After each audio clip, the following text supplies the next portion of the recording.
बता दें कि बिहार से इस वक्त की सबसे बड़ी खबर सामने निकल के आ रही है। पशुपति पारस को लगा है बड़ा झटका। लोकसभा चुनाव से पहले गुंजन सिंह चिराग पासवान की पार्टी से लड़ेंगे नवादा से लोकसभा का चुनाव। नमस्कार, आप देख रहे हैं बिहारी न्यूज भोजपुरी। आइए खबर को विस्तार से जानते हैं। उसके पहले अगर आप मेरे चैनल पर नए हैं, खबर अच्छी लगे तो चैनल को सब्सक्राइब करना बिल्कुल ना भूलें।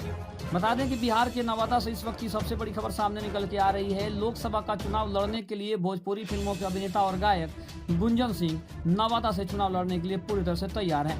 बता दें कि एलजेपी के साथ गठबंधन करने को लेकर अभी भी एनडीए से बातचीत चल रही है, लेकिन उसके पहले ही पशुपति पारस की पार्टी को सबसे बड़ा झटका देते हुए गुंजन सिंह ने लोजपा रामविलास के साथ चुनाव लड़ने को का बड़ा ऐलान कर दिया है। बता दें कि पशुपति पारस को सबसे बड़ा झटका इसलिए भी लगा है क्योंकि गुंजन सिंह की फैन फॉलोइंग को देखते हुए इसका सबसे बड़ा फायदा चिराग पासवान की पार्टी यानी एलजेपी को होने वाला है। अब इसी बीच पशुपति पारस का क्या होगा, पशुपति पारस को झटका क्यों लगा है, इसके पीछे भी समीकरण को समझ लेते हैं।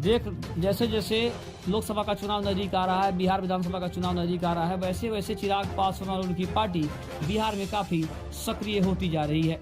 इसी बीच चिराग पासवान अलग अलग लोगों से और दिग्गज नेताओं, दिग्गज अभिनेताओं से मिलने का क्रम भी उनका जारी है और दिग्गज अभिनेताओं से बातचीत करके अपने पार्टी में लाने की पूरी कोशिश कर रहे हैं चिराग पासवान। इसी बीच मगहिया स्टार के नाम से जाने जाने वाले गुंजन सिंह ने बड़ा ऐलान करते हुए कहा है कि वो लोकसभा का चुनाव नवादा से एलजेपी यानी लोजपा रामविलास के पार्टी से चुनाव लड़ने के लिए पूरी तरह से तैयार है। अब कहीं ना कहीं इसका सबसे ज्यादा फायदा चिराग पासवान की पार्टी एलजेपी को हो सकता है, वहीं सबसे ज्यादा नुकसान पशुपति पारस की पार्टी को भी हो सकता है। बता दें कि पवन सिंह से संपर्क करने के बाद अब कहीं ना कहीं चिराग पासवान की निगाहें किसी और के ऊपर लगी थी, जो कि उनकी तलाश अब कहीं ना हद तक पूरी होती दिख रही है, क्योंकि मगहिया स्टार के नाम से जाने जाने वाले गुंजन सिंह की फैन फॉलोइंग को देखते हुए सबसे ज्यादा फायदा चिराग पासवान की पार्टी को होता दिख रहा है। खबर कैसी लगी कमेंट में जरूर बताइएगा। तब तक के लिए धन्यवाद। जय हिंद, जय भारत, जय भोजपुरी।